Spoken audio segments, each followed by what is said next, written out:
All right, trade number 2 for the Steelers. And this is Preston Smith from the Green Bay Packers. So, I know everyone was talking about trading for a receiver, and they did. But there was another show that I watched, and they're Steelers fans, and also like just work in the media. But it's Steeler Nation Radio, The Drive. It's Dale Lally and Matt Williamson. So they were talking about the trade deadline and all that, and said that it would be possible for the Steelers to potentially go get a D lineman. Get someone to help beef up the D line. Now they were talking more of an internal instead of external guy, which Preston Smith is. I think I saw something that said he can do both, but really he's more of an edge guy to me.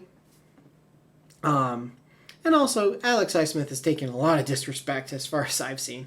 Because they're like, yeah, TJ Watt gets his running mate. I'm like, or, it's a dual threat with TJ Watt. I'm like, but, but Alex, like, they have Alex Highsmith. They have his running mate. They have that dual threat. This is depth. That's what this is. This is depth. Like, it's Nick Herbig. It's depth. And this is, to me, comparable to the Chiefs. Maybe I'm stupid on this, but this is, to me, comparable to the Chiefs trading for Josh Uche. So I saw everyone making a big deal out of it. And I'm like, okay, I know the name because, he's young enough to have come into the league where I pay attention to the draft. So I knew the name from the draft process. I'm not big on college football, but I know the draft. So looking him up, he's in his 5th year in the league, and in that time, 20 and a half sacks. That was his stat total. I didn't watch the Monday night game against the Buccaneers, which I believe was the first game the Chiefs played with him on the team. But I didn't watch it, so I don't know if he recorded any sacks or not. But basically, when he got traded in his 5th year in the league, and he has 20 and a half career sacks, which, I mean, maybe I'm just looking at it as the perspective of like starters in the league where they get 8, 9, 10, 11, 12, keep going sacks in a year. But I'm looking at that, I'm like, why is everyone making such a big deal out of this?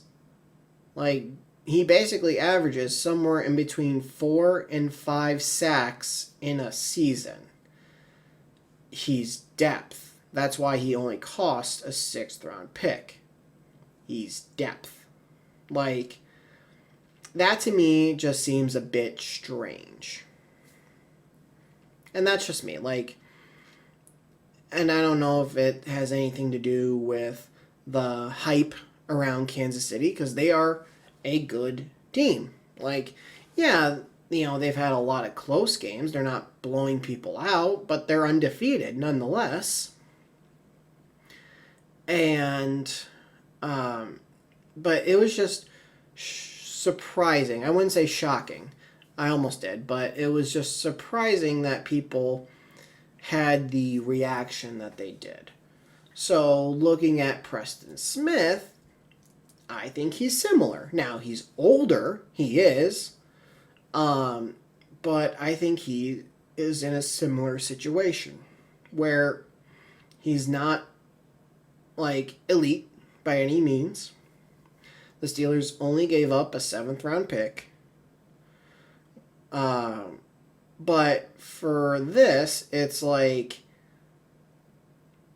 yeah, it's depth. Like, great. Maybe TJ, Alex get a breather. Even Nick could even get a breather if he needed it. But it just kind of seems like some moves are overrated. I like the move, and even the Chiefs. I like the move, picking up a depth guy like I do, but don't give it any more than what it is. You know, don't call it more than what it is. Whatever you want to say.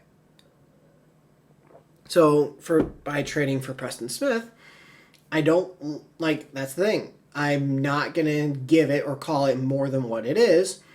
Like, no, TJ does not have a running mate. He does not have that duo. He already had it. Preston doesn't give him that. He already had it. And his name is Alex Highsmith, and he deserves some damn respect. So that's just what I'm questioning with some of this.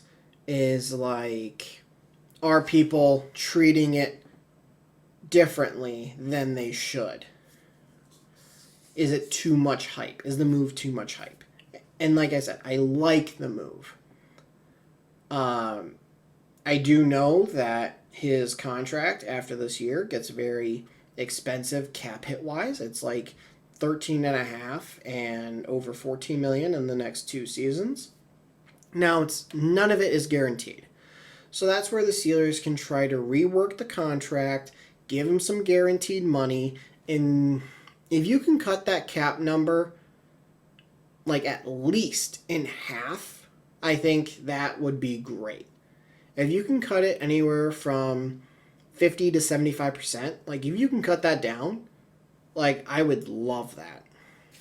And then he's happy because he has a new deal. You give him whatever in a signing bonus. So he gets the money up front. Whatever you got to do. And you can, in theory, have Preston for a few years. And by being a backup, because that's what he would be, he can probably extend his career a little bit too. Because I'm going to let you guys know how old he is.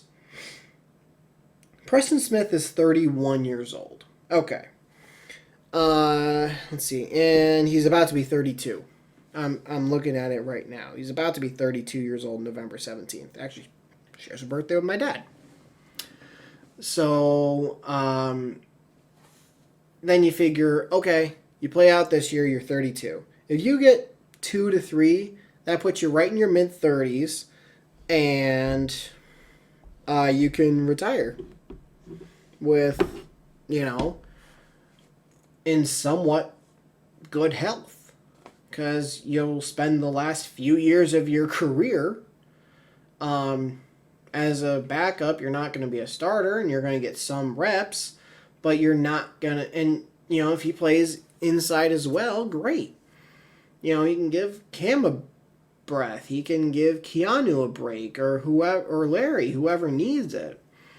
But, he can definitely have a decent couple of years in Pittsburgh. He's not going to light up the stat sheet, but, make some money and retire when you're in your mid-30s.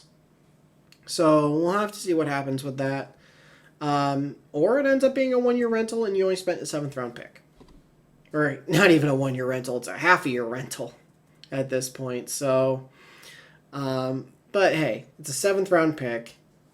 You didn't really give up much. And that's the thing. It's non-guaranteed money the next 2 years. So it really doesn't hurt you if you cut bait.